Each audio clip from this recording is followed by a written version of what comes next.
जय हिंद, जय भारत। मैं अशोक फौजी। सभी भूतपूर्व सैनिकों को राम राम।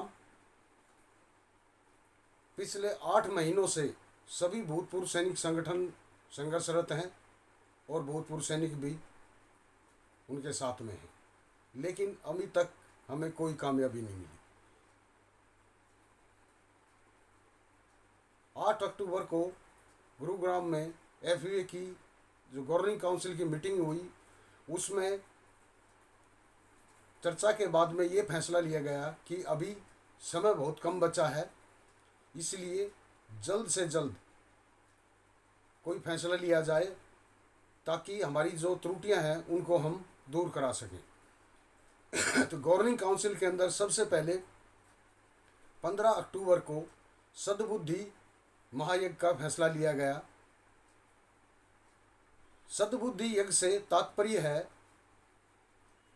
कि 8 महीने से जो देश के योद्धा रहे हैं, जिन्होंने सीमाओं की रक्षा की है, वो सड़क पे आए और उन्होंने मेहनत की, लेकिन उसमें वो कामयाब नहीं हुए। तो इस सद्बुद्धि यज्ञ से यही तात्पर्य है कि हमारी सरकारों को सद्बुद्धि आए, हमारे अधिकारियों को सद्बुद्धि आए कि जो भारतीय पूर्व सैनिक हैं वो भी अपनी सेवाएं देकर आए हैं और उन्होंने देश की सीमाओं की रक्षा की है। जहाँ जहाँ जरूरत पड़ी है वो हमेशा तत्पर रहे हैं। तो आखिर उनके समझ में इतने ज्ञापन देने के बाद में, इतने धरने करने के बाद में, इतनी रैलियां करने के बाद में उनके समझ में नहीं आ रहा, तो इस यज्ञ का आयोजन किया जाए कि उनको सद्बुद्धि आए। और सद्बुद्धि महायज्ञ को आप लोग कामयाब बनाइए। ज़्यादा से ज़्यादा संख्या में वहाँ पूर्व सैनिक पहुँचे, अपने परिवारों के साथ में पहुँचे। 15 अक्टूबर को अपने जिला मुख्यालय के पास में जो शहीद स्मारक है वहाँ पे आप इसका आयोजन करें, ताकि सरकारों को, अधिकारियों को और हमारे जो साथी अभी तक घरों से ना निकले हैं उन सब को ये सद्बुद्धि आए और पूर्व सैनिक एकता के साथ इस महायुग में शामिल हों।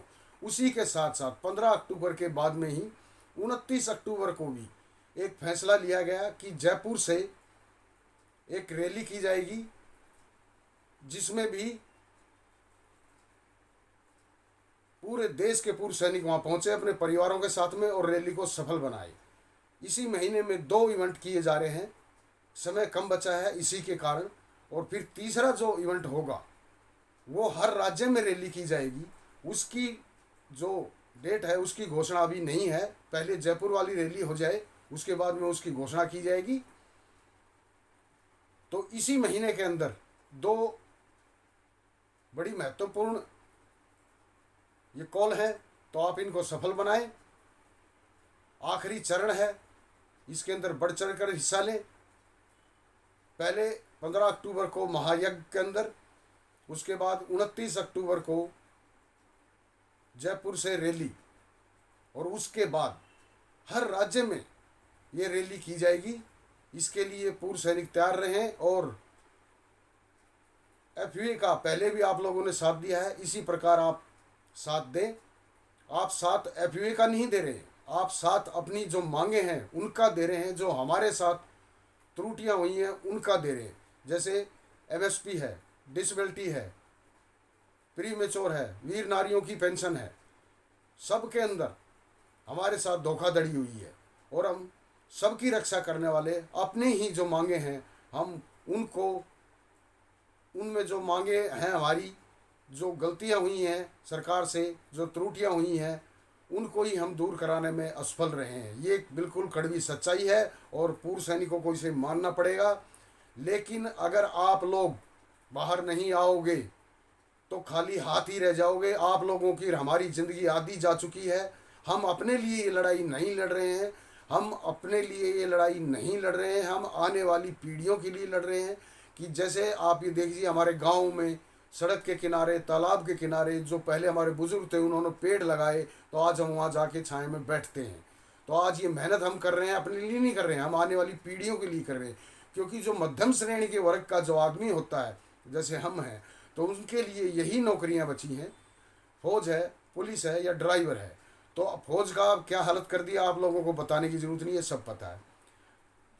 हर अभी जो डिसेबिलिटी पेंशन की जो स्कीम आई है उसमें भी आप देख लीजिए 21 सितंबर से कितने कड़े नियम कर दिए गए। तो आप पे हर जगह कैंची चलाई जा रही है, हर जगह कैंची चलाई जा रही है।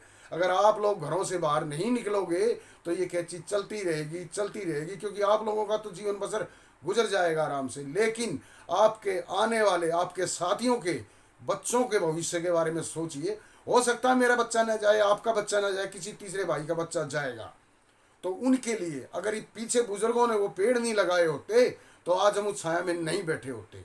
इस चीज़ को आप ध्यान में रख के इन दोनों कॉल को सफल बनाए। 15 अक्टूबर महायज्ञ और 29 अक्टूबर की जयपुर से रैली, और जैसी जैसी आगे अपडेट आती जाएंगी आप लोगों तक पहुंचा दी जाएंगी। जय हिंद, जय भारत। स्वस्थ रहें, मस्त रहें, सतर्क रहें, सावधान रहें और अफवाहों से दूर रहें।